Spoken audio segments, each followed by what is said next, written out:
got my period back. Hello you guys, welcome back to my channel. I've literally been waiting so long to make this video and it has finally come. Your girl got her period back. I finally got my freaking period back after literally 8 months of trying. It has finally come. And today I wanted to talk about how exactly I did that naturally without any hormone replacement therapy, which is what I thought I was going to have to do eventually because, like I said, it had been 8 months of trying different things and I was feeling discouraged.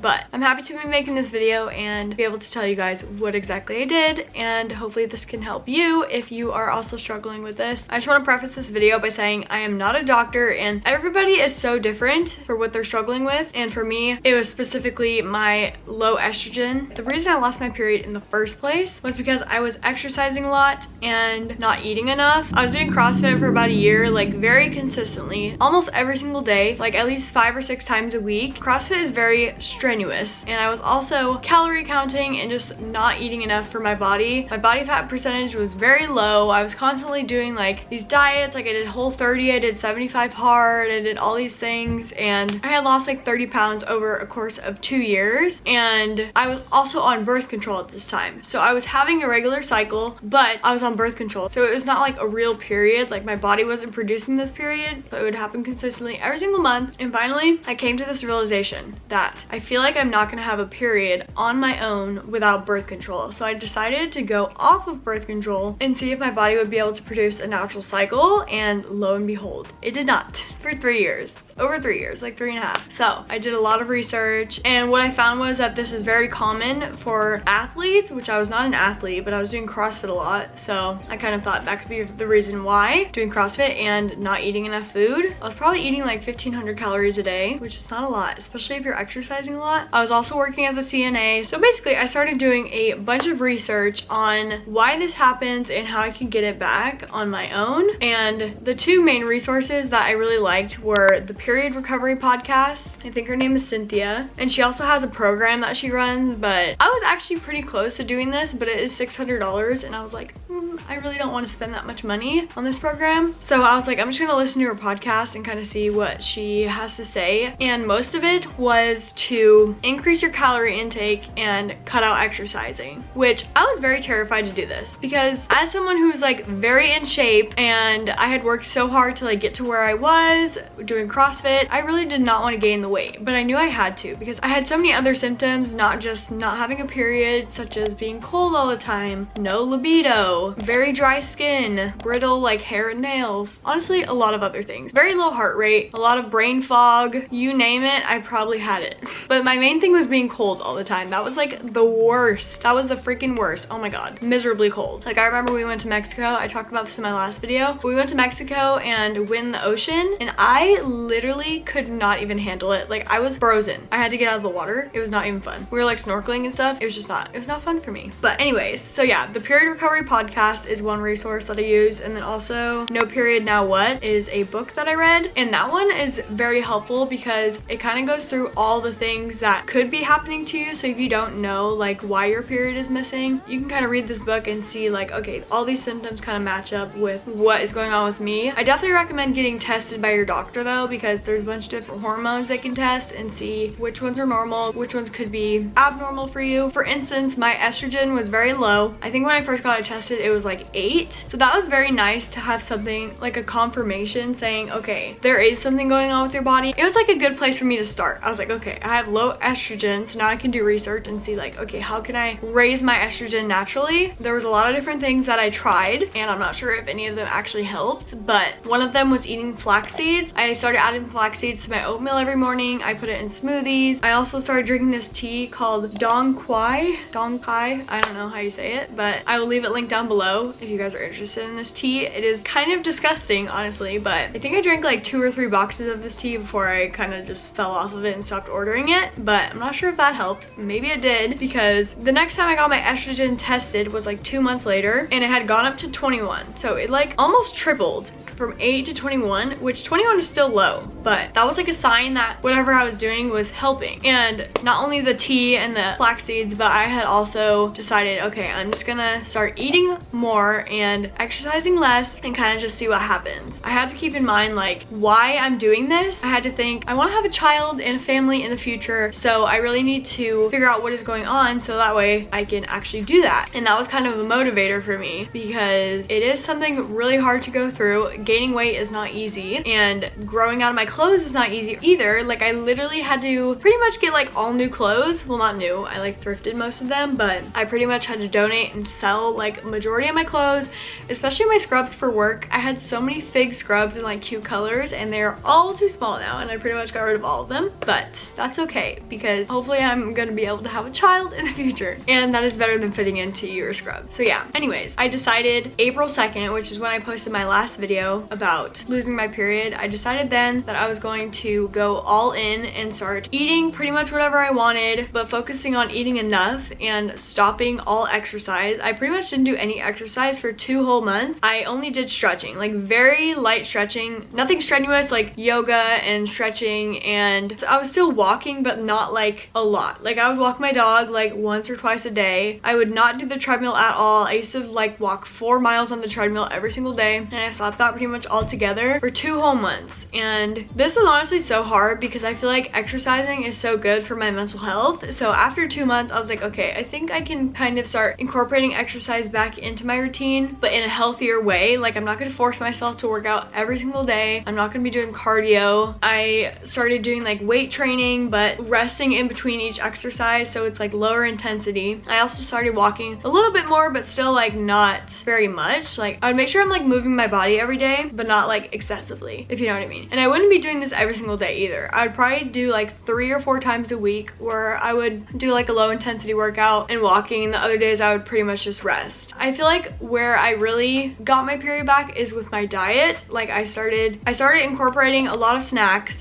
between each meal. So like I would have breakfast in the morning, and then like before lunch I would have like nuts or like apple and peanut butter or some type of like higher calorie snack. I would have lunch. Before dinner I would always have a smoothie, and sometimes this was hard because it would actually really fill me up and then I wouldn't be as hungry for dinner, but I still would eat dinner. But the smoothie, I always made sure to like add higher calorie fruits. So for instance, I would do like strawberry, mangoes, and bananas in my smoothies. That was like one of my go-tos.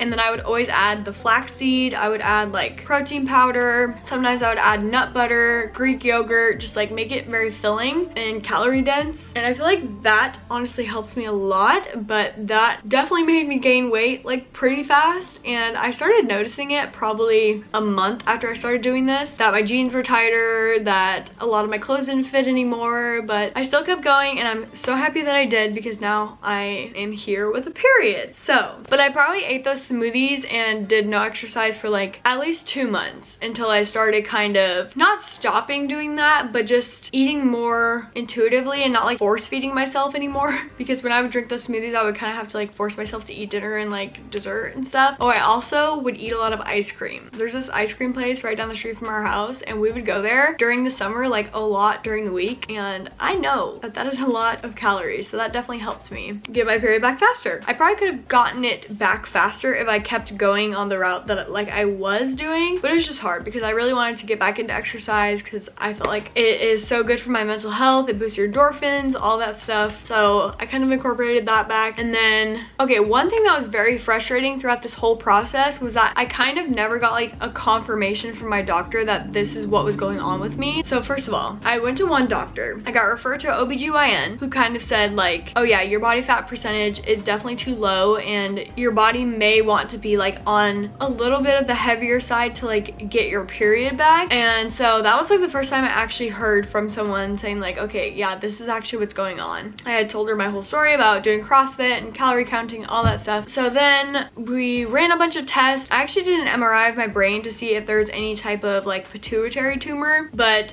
that was ruled out. I forget all of what other tests we did, but basically everything was like fine. Like there was nothing else wrong with me besides my estrogen level. I also had high cholesterol, which I was like, I literally eat so healthy. How do I have high cholesterol? But I learned that that has to do with your estrogen. Like sometimes if your estrogen is low, your cholesterol is high. I don't really remember the science behind that, but that's a thing. After my OBGYN kind of couldn't figure out, she said, I think I want you to see an endocrinologist, because basically there was something going on with my hormones. And so that was the issue. So she referred me to an endocrinologist. He basically ran more tests, and then we did my estrogen again, and this was like already months later, and it was going up even more. But he said, this is still too low for you to have a period, so I think we're gonna end up putting you on hormone replacement therapy. And I really did not want to do this, but I was like, okay, well, gotta do what you gotta do, I guess. And then he's like, let me run like a couple more tests to see if there's anything else we can look at. And so we ended up running a few more tests. It was like genetic testing and then like my cortisol. And my cortisol ended up coming back really high, which I was not surprised because I was in nursing school.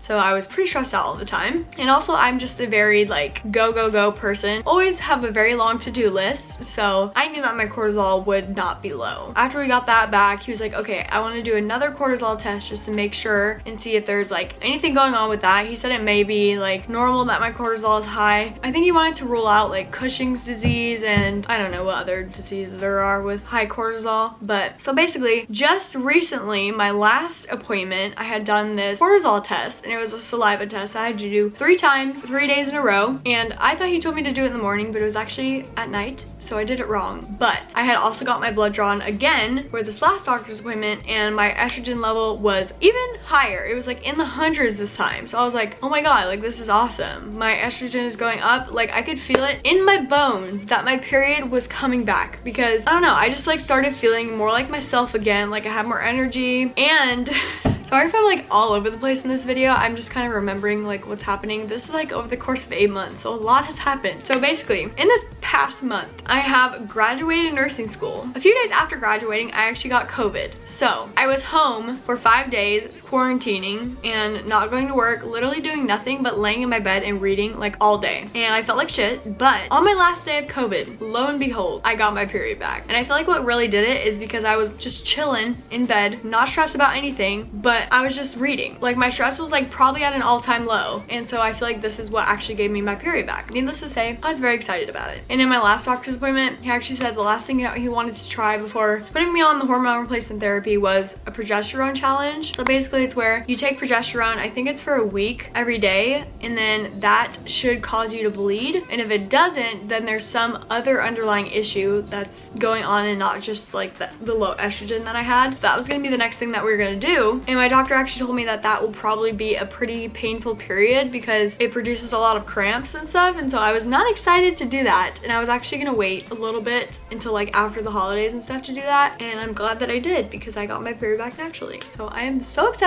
to be able to tell my doctor like I got it back, stop with all the appointments and all this.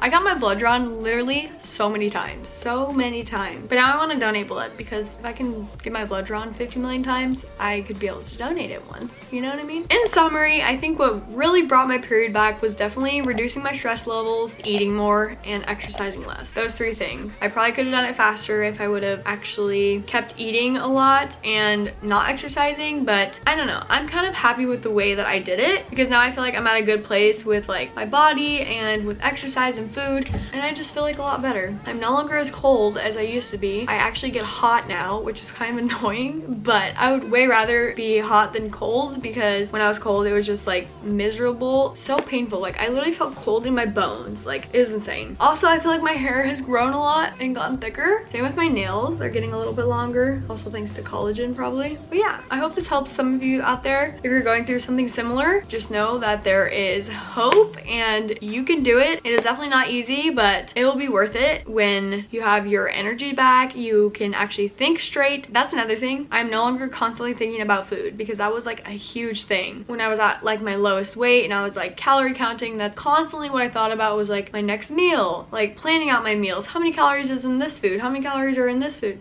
And I feel like now I kind of unlearned all that. Like, I don't look at food as calories. I kind of just look at it as food. Like, this is what I'm gonna have for dinner. Like, I'm gonna have this slice of pizza. I'm not thinking about like, oh, this pizza is like blah blah blah calories. So it is honestly just such a freeing feeling. I have so much more room in my brain for other thoughts, such as reading. I have gotten really into reading recently, and it has been great. I just finished reading The Housemaid, and that is definitely my second favorite book of the year, behind yours truly. That was my favorite. Anyways, that is just another tangent. There is so much more to life than calorie counting and strenuous exercise, and that is what I have definitely learned over the past year. So I hope you guys gained something from this video. Definitely take it with a grain of salt and do your own research. Talk to your doctor about what's going on with you, because there's so many different things that could be happening. But also trust your gut, because if I would have listened to my doctor this entire time, I probably would have not got my period back, because my endocrinologist never once said eat more food. Like, I kind of told him what I was doing and what I was researching, and he's like, okay, just keep doing what you're doing. And that's exactly what I did, and here we are.